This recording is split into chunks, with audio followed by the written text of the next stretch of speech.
Mark lived deep in the forest, far away from cities, wars, and noise. After Earth's last big war, many people had left for colonies in space. Mark stayed behind. He didn't like crowds. He liked peace, nature, and the quiet sounds of trees.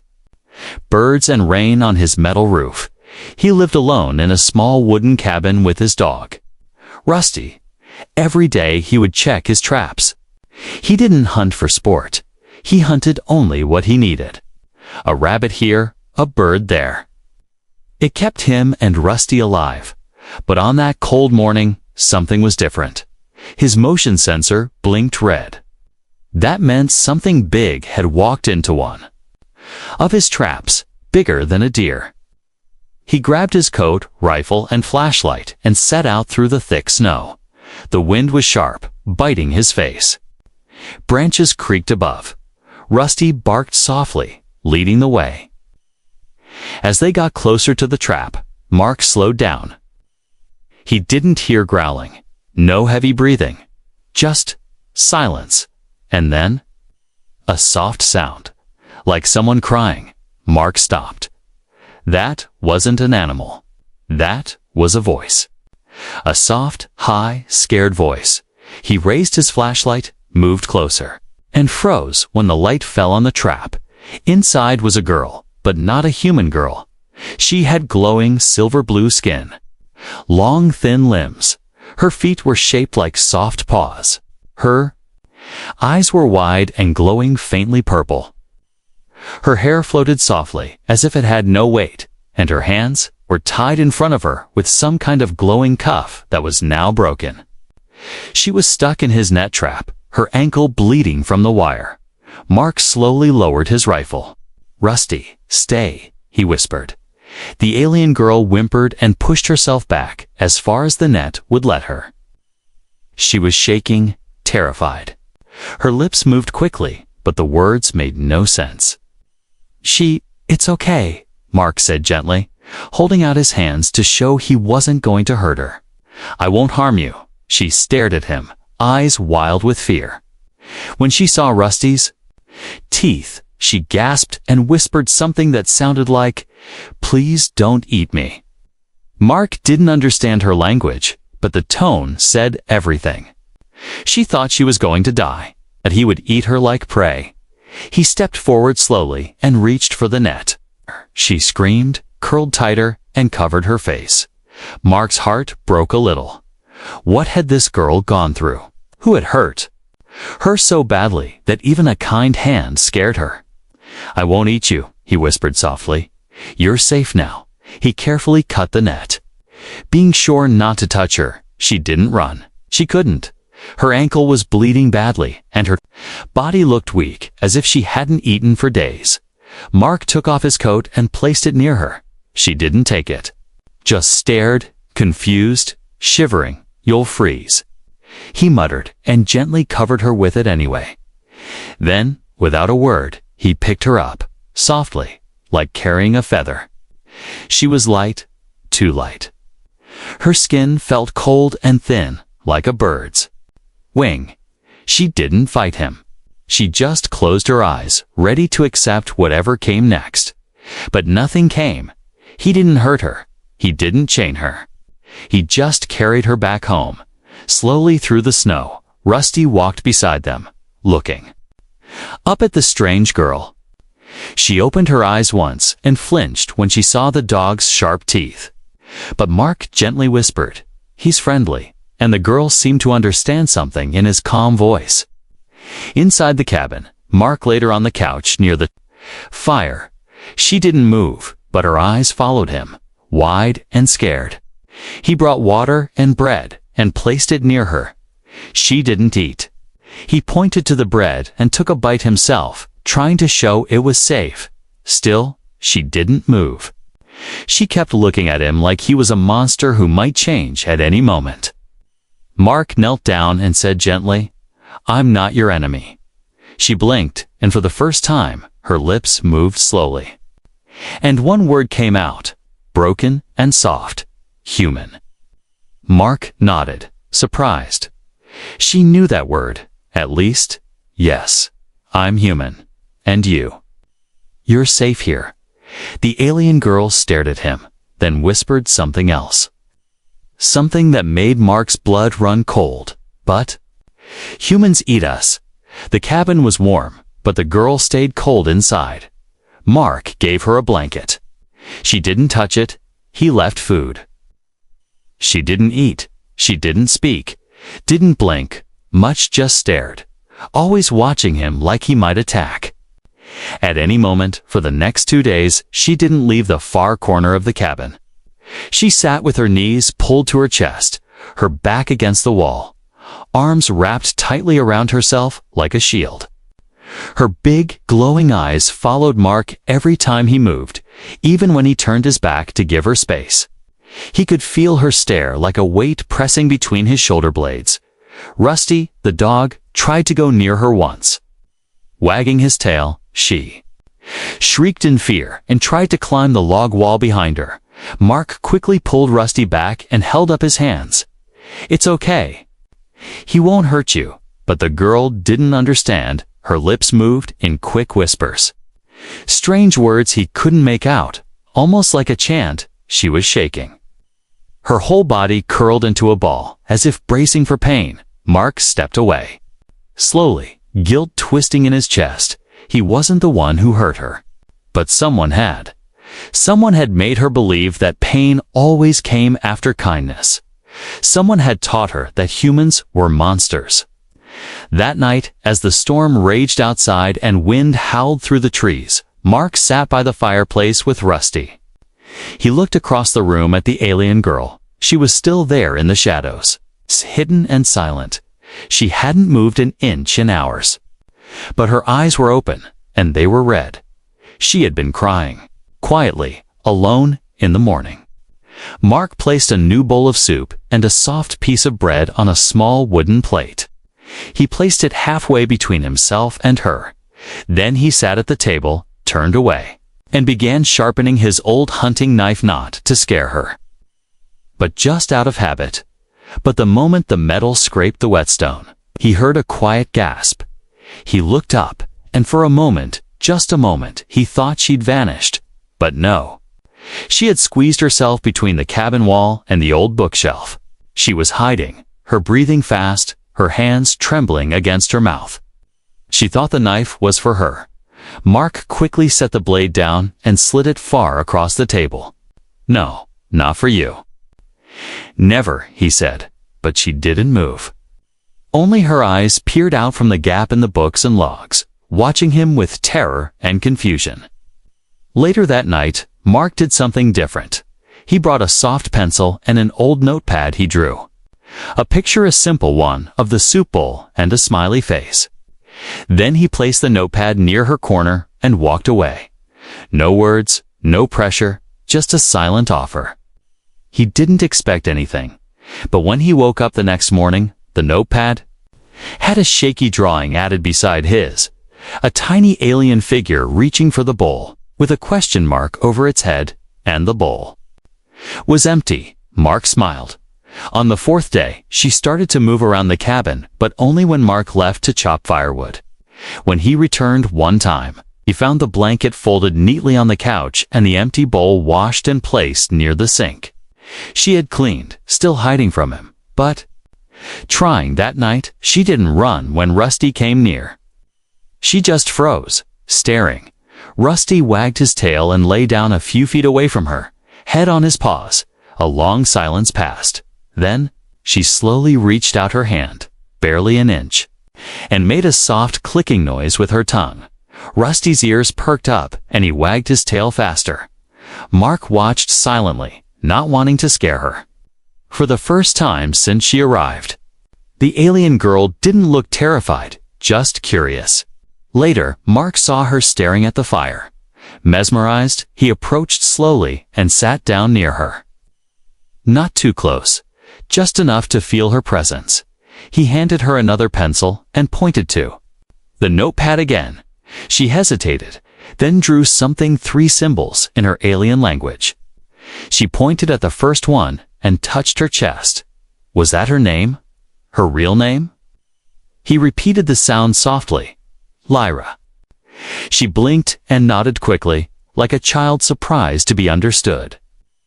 Lyra, he repeated, smiling gently. The name felt soft and strange on his tongue, but it suited her. She looked down, then whispered something in her own language that Mark couldn't understand, but the way she said it. It didn't sound afraid anymore. It sounded tired, like someone finally letting go of fear after holding it for too long.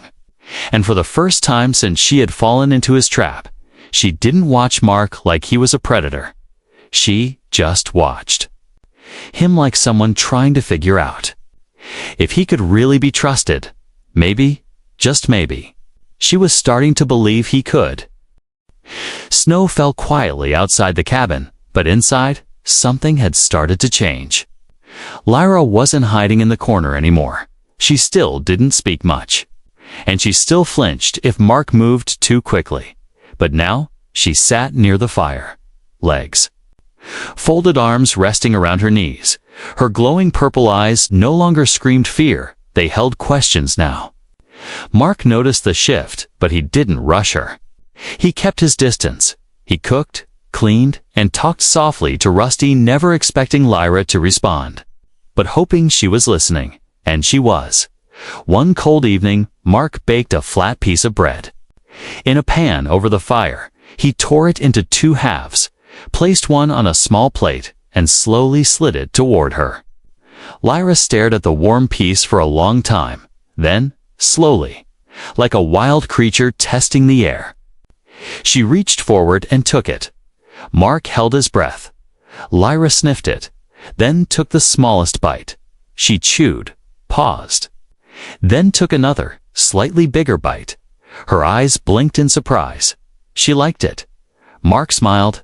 That's bread. Just flour and water. Mostly, Lyra didn't respond in words, but when she reached for the last bite with both hands and licked her fingers afterward, it was answer enough. That small bite became the spark between them. From that day, Lyra began joining Mark at the table, still silent, but no longer afraid. He started drawing simple things. A house, a sun, a dog. She would add strange symbols to the side of each drawing. Alien writing, small and careful. Then, one night, she surprised him. She picked up the pencil and wrote something slowly in English. Lyra. Not property. Mark read the words twice, then looked up. Her face was still. Serious? No, he said firmly. You are not property. You're free. She stared at him for a long time, then whispered, before they say, I am food. Mark's chest tightened. Who said that to you? She looked down, silent again, but Mark could guess. Whoever had caught her before him before the trap had treated her like meat. Not a person. The next day, while Mark worked on repairing his broken radio, Lyra walked over and sat beside him. She pointed at the parts and spoke a few words in her language, then reached into her pocket and pulled out a small silver tool. He raised an eyebrow. You understand tech? She nodded slowly and with careful fingers began adjusting the coil. Mark watched with wide eyes. She wasn't just a survivor. She was an engineer of some kind. Her people must have been advanced. They worked together. That whole afternoon, Mark handed her tools. She showed him circuits. And though they only spoke a few words, something stronger passed between them. Trust. Later that night, while snow fell like ash outside, Lyra sat by the fire and picked up the notepad again. She drew a picture of a ship crashing, fire trailing behind it. Then she drew a small figure, herself, falling from the wreck. She pointed to it and whispered, me. Then she drew a larger figure, holding a weapon and marked a red X over its eyes.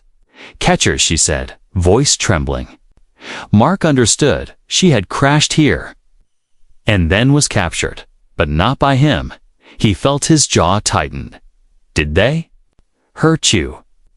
She didn't answer, but her eyes filled with quiet pain, and she wrapped her arms around herself again. Mark wanted to tell her that she'd never be hurt again, But promises are dangerous when the world doesn't listen. So he just whispered, "Not here, Lyra. Not with me." She looked at him then, not with fear, but with something else. Something softer, sadder, hope, maybe, that night. Lyra didn't sleep in the corner. She pulled her blanket closer to the fire and lay down in the open. Rusty curled up beside her, and this time she didn't flinch when his warm fur touched her feet. Mark stayed up late, just watching the fire. He thought about the crash, the other humans or maybe aliens who had hurt her, and he thought about her writing, not property. She didn't just want freedom, she wanted to be seen. And, for the first time, Mark realized, maybe she wasn't the only one healing. Maybe he needed someone too. A quiet bond was forming in that little wooden cabin. One made of bread, silence, drawings, and firelight. And though neither of them said the words, both knew the same truth. Something had changed. They weren't strangers anymore. Mark woke before sunrise, sensing something was wrong. The forest was too quiet. No wind, no birds, no rustling, trees, just silence, heavy and sharp.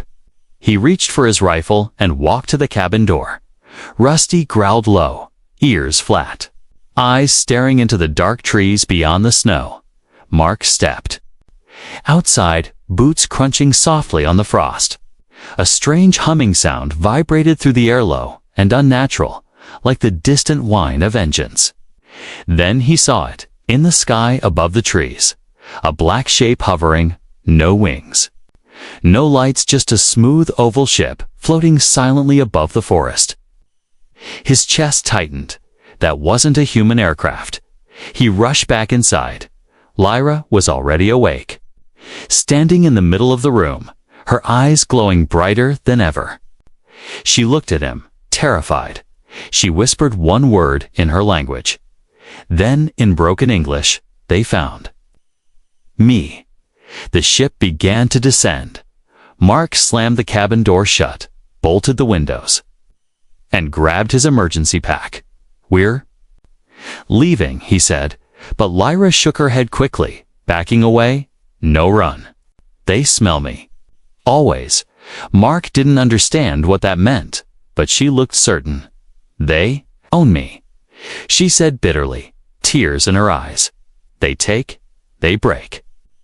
"Again, no one owns you," Mark growled, but before he could say more, a loud crash shook the cabin. Something had landed nearby. Rusty barked and ran to the back door. Mark pulled Lyra toward the root cellar trapdoor in the floor. "Down here." "Now," he said. Lyra hesitated. "Please," he added. Softer, she crawled down into the darkness.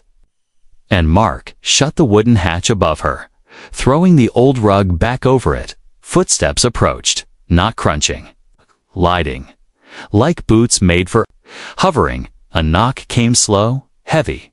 Then the voice, metallic, cold, and clear through the front door. "Human, you are in possession of unauthorized biocargo. Release it." Mark didn't answer. He grabbed his rifle and crouched behind the table. Another knock, louder, this time. Then, the door creaked open on its own. Two tall figures stepped inside. They were humanoid, but not human. Their faces were hidden behind bone-white masks with red glowing eyes. Their suits were black, sleek, and covered in blinking alien symbols. They didn't look around, they scanned. One of them pointed at the wall. "She was here," it said in a mechanical voice. "Trace signals, fresh. She is still within this structure." Mark stood up slowly, rifle pointed. "She's not your property," he said firmly. The masked figure tilted its head. "You do not understand. She is tagged, sold, trained, returned by protocol. She's a person," Mark snapped, "not cargo." The second figure raised a device and spoke calmly. "Human, you are interfering with legal recovery. Release the subject, or we will extract." Mark didn't flinch. He aimed the rifle directly at the taller one. "I'm not giving her two monsters." The room went still. Then, with a sudden spark of blue light, the first figure activated a stun blade. It hissed and shimmered in the dim firelight. Mark was ready to fight, but before anyone could move, a loud growl came from behind. Rusty leaped from the shadows and bit the armored leg of the taller alien. Pulling it off balance, Mark fired his rifle, hitting the second one square in the chest. It staggered, but didn't fall. Chaos filled the cabin, smoke, shouting, flashes of blue light. Then the trapdoor burst open. Lyra flew out, glowing with fear and fury. She screamed something in her language, and both aliens froze. Mark turned and saw her eyes glowing bright white, her palms raised and sparking with strange alien energy. A pulse of light exploded from her, sending both soldiers crashing into the wall. She collapsed after it, barely breathing. Mark ran to her, catching her before she hit the ground. "Lyra, are you okay?" She opened her eyes slightly and whispered, "I stop. For now, but more will come." The aliens groaned on the floor, trying to move. Mark knew this was just the beginning. He helped Lyra to the couch. Her body weak, but still conscious. "You protected me," he said softly. Lyra looked at him and nodded slowly. "I owe you life," she whispered. "No," Mark replied, holding her hand gently. "You don't owe me anything. You're free now. And I'll keep you safe." She looked into his eyes, and for the first time, she didn't look like a scared alien girl. She looked like someone ready to fight for her freedom, and someone who finally believed. She was no longer alone. Outside, the black ship hovered a little longer, then vanished into the sky. But deep inside, both Mark and Lyra knew this wasn't over. The hunters would return, and next time they would bring more. But this time, Lyra would not be their prisoner, and Mark would not let her go without a fight. The cabin was quiet again. The two alien soldiers were gone. One had limped back to the ship, the other had been carried. Mark watched them from the tree line as they vanished into the sky. But even after they left, something stayed behind. Fear, not Mark's fear, but Lyra's. She didn't eat that night. She sat in silence by the fire, staring at her hands. Her glowing skin looked dimmer somehow, and her eyes had lost their brightness. Mark gave her space. Like always, he placed warm soup beside her, folded a blanket gently on the armrest, and without a word, went to bed. But he didn't sleep. He kept glancing at her from his room. Her back was hunched, her breathing soft and uneven. Something was breaking inside her. Around midnight, Mark heard soft footsteps. He sat up in bed, alert. The cabin was dark, except for the glowing coals in the fireplace, and then he saw her. Lyra stood in the doorway to his room, wearing the long shirt he had left for her days ago. It hung loosely over her frame. Covering her from neck to knees, she looked small, lost, and tired. Mark blinked, confused. "Lyra," he whispered, "are you okay?" She didn't speak. She took one small step forward, then another, until she stood beside his bed. Then, slowly, she knelt down, lowering her eyes. Mark sat up straight, alarmed. "What are you doing?" Lyra placed her hands on her thighs, her voice barely a breath. "You protect me from catchers, from pain," she whispered. Mark shook his head, already uneasy. "You don't have to thank me." But she didn't stop. She lifted her eyes, wet and trembling, and said in broken English, "If I give myself to you, you keep me." Mark froze. "What?" he whispered, barely able to speak. "I stay," she said again, more softly this time. "I be yours. Any way you want. Quiet. Obey. Cook. Sleep near. Do things you like." Mark's heart sank. She thought that was the price for protection. She thought she had to sell herself to feel safe. He stood up slowly and took off his blanket, wrapping it around her shoulders. "No," he said firmly. "No. Lyra, She looked up, confused. I don't want you like that, he added, voice low and kind. I want you to be safe, because you're a person. Not because you give me anything. Her lip trembled, but I was trained to obey. Mark stepped back. Trying not to cry, she had been trained. Treated like something to be owned, his stomach twisted in anger and sadness. Whoever did that to you was wrong, he said. You don't owe anyone your body. Not ever. She stared at him for a long time, then whispered, even you. He knelt beside her. Especially me, he said softly. I'd rather starve than take from someone who's afraid. A tear slid down her cheek. She didn't understand this kind of kindness, but she wanted to. He helped her stand, gently leading her back to the fire. She sat down, still wrapped in the blanket. Poe whispered one more question. Then why? Do you help me? Mark paused, then smiled a little. Because someone needs to, he said. And because you matter, Lyra. You always did. She turned her face toward the flames, thinking about his words. After a while, she whispered, Can I still stay near? Mark nodded. Of course, that night, Lyra curled up near the fire with Rusty beside her, and Mark sat nearby. Watching her fall asleep peacefully for the first time since she'd arrived, he had no idea what the future would bring, but he knew this trust couldn't be bought. It had to be earned, and tonight, something had begun to heal between them. Not with force, not with fear, but with kindness, and for Lyra. It was the first time anyone had ever told her she didn't have to give her body to be kept safe, that she could be wanted, simply as herself.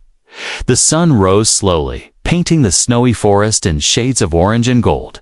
Inside the cabin, the fire was low, the air warm. And peace had returned. Lyra sat near the window, legs folded. A soft blanket over her shoulders. She was watching the snowflakes fall. But this time, she wasn't afraid. She wasn't hiding in the corner. She wasn't waiting to be taken. She was thinking. Mark placed a mug of hot tea beside her without a word.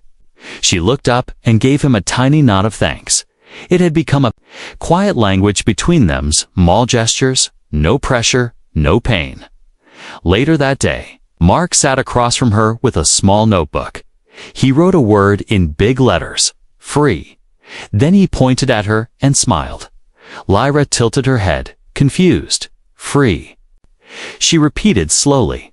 Mark nodded. Yes. You? Free? She looked down at her hands, unsure, then whispered, Not useful? Mark quickly shook his head. You are, he said, but not because of your body. You're smart. You helped fix the radio. You think fast. He drew a tiny gear and a tool beside it. Then drew her next to it. Smiling, Lyra let out a soft, surprised sound, a giggle. It was the first time Mark had heard her laugh. It was small, broken, but real, and it made his heart feel full. From that day forward, their days changed. Mark taught her words, basic English. He'd point to the table, the fire, the dog, and say the word. Lyra would repeat it in her soft accent, sometimes getting it wrong and laughing at herself. Her favorite word became freedom, even though she still wasn't sure what it meant completely. In return, she began teaching Mark to her alien language, slow and careful. She drew strange letters and symbols, explaining what each meant. Her voice was quiet, but steady, and slowly, she started asking questions. What is sky? Why? Is fire not alive? Why do you help me? Mark answered every question patiently, and when she asked, Can I make things too? He led her to the small workbench at the back of the cabin. She was nervous at first, touching tools like they were dangerous, but her hands remembered something. She began to build, to shape things, teeny gadgets from broken parts Mark had saved. She fixed a broken lamp, rewired the generator, and even helped upgrade the trap sensors. Her confidence began to grow, and her voice grew louder still, soft, but not afraid. One morning, Mark found her wearing the flannel shirt he'd left folded. For her, she had adjusted it, cut it shorter, and tied the ends at her waist. When he looked at her, she smiled, not shyly, not fearfully, just proudly. "You look like an inventor now," he said. Lyra tilted her head. "Am I?" "Yes," Mark said, "and free." Both that evening, they sat outside on the small wooden bench, watching the stars. Lyra leaned against him gently, her voice thoughtful. "My people were not always slaves," she said. He looked at her, surprised. "No."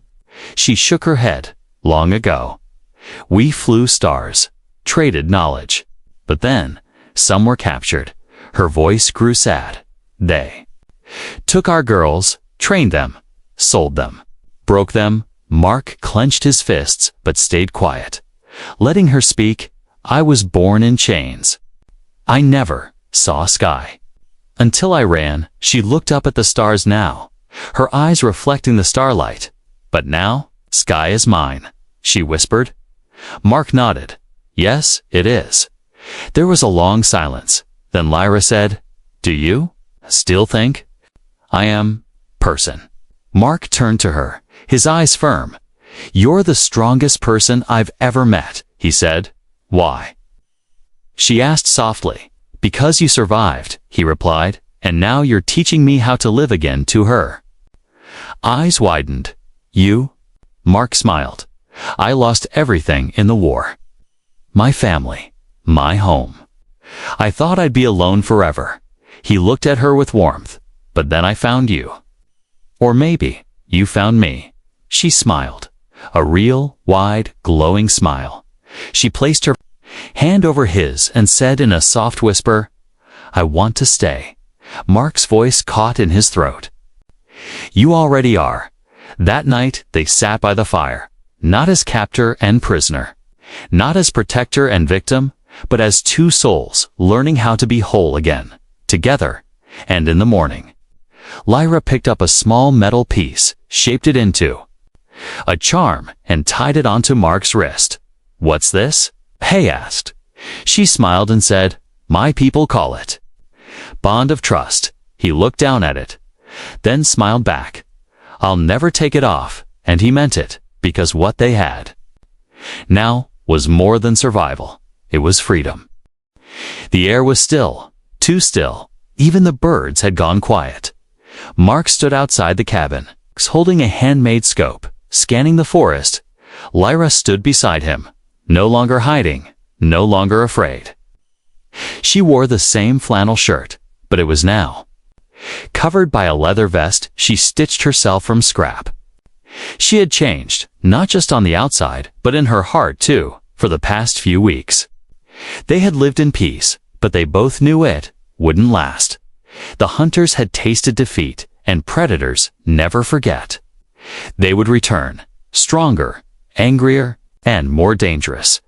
And they did. It began with a low hum, deep beneath the earth. Then the sky darkened as a massive skyship appeared, larger than any before. Its shadow fell across the trees, covering the cabin in darkness. Lyra took a deep breath and looked at Mark. "I stay and fight," she said, her voice steady. Mark nodded. "We fight together." They had prepared for this day. Traps, signal blockers, EMP mines, all hidden in the woods. Lyra had rebuilt half of them herself, using alien tech and human scrap.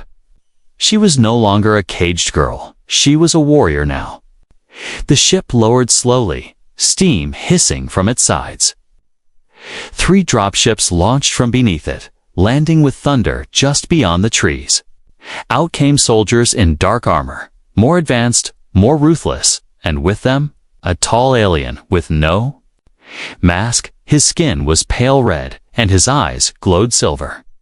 He looked straight at the cabin and spoke into a voice amp. "Return the girl, or this forest will burn." Mark raised his rifle. Lyra stepped forward beside him. She held up a homemade signal jammer. Clicked it once and the enemy ship flickered. Lights dimmed. Engines coughed. Weapons powered down. Mark smiled. Nice, he whispered. Lyra gave him a small nod. They depend too much on control, she said. But now? They face us, the soldiers advanced, but one by one, the forest fought back. Tripwires triggered, explosions rang, sharp nets flew from trees. The invaders were strong but not prepared for traps set by two minds working together, human grit. An alien Tekka, perfect match. Then one of the soldiers reached the cabin. He kicked the door open and was met by Rusty, barking, protecting his home. But the soldier raised a stun rod ready to strike Lyra. Didn't hesitate. She launched herself at the soldier. Knocking him off balance, she grabbed his dropped weapon, twisted it backward, and fired. The soldier collapsed with a groan. Mark watched from the window and knew she was not just surviving. She was defending her freedom. Then the red-eyed leader stepped forward. Ignoring the fallen troops, he raised his hand, and a drone hovered toward Lyra. It flashed a bright red light over her skin. Genetic match confirmed, it said coldly. Royal blood. Missing heir located. Mark's eyes widened. What? Lyra froze, staring at the drone in disbelief. I don't understand, she whispered. The leader smiled cruelly. You were not meant to be sold. You were meant to be hidden, he said. But now? You return to your throne. Lyra shook her head. No. I choose my place now. The leader raised a pulse rifle. Then die with your pet human, he hissed. But before he could shoot, Mark stepped between them. No, Mark said. You won't touch her. The alien laughed. You protect her? Even after what she was bred to be? Mark answered firmly. She wasn't bred, she was born. And she has the right to choose her life. Suddenly, a second ship appeared, sleek and silver. Unlike the others, it bore the sigil Lyra had drawn. Once in her notebook a crest of stars and wings, her real people had come. Not slavers, not hunters, but loyal ones who had been searching for her all this time. They landed swiftly. Soldiers in silver stepped out. The red-eyed leader turned. To run too late, he was taken down in seconds. Lyra stood silently, watching it all. One of the silver guards bowed before her. Princess, we have come to return you home. She didn't speak. Her eyes turned to Mark. Home. What was home now? The throne. Or the man who gave her freedom without asking for anything in return? She walked slowly to Mark and took his hand. I will go. Only if he comes too, she said. The guard looked confused. He is human. Lyra smiled. Yes. And he's the only one who never tried to own me. Mark looked at her, speechless. You sure? She nodded. You gave me life. Not in a cage, but as myself. The guard hesitated, then finally bowed again. As you command, princess. Mark chuckled softly. So, do I bow now? Lyra leaned in and whispered, No. But you can hold my hand. And he did, as the ship took off. Rising above the broken battlefield, Lyra sat beside Mark. No longer a scared girl from a crashed pod, but a free woman with a human who loved her. Together, they left the old forest behind, and together, they looked toward the stars where a new future waited. Not as master and servant, not as rescuer and victim, but as equals, as partners. As something deeper than blood or duty, something born in a cabin, in snow, in silence, and in trust.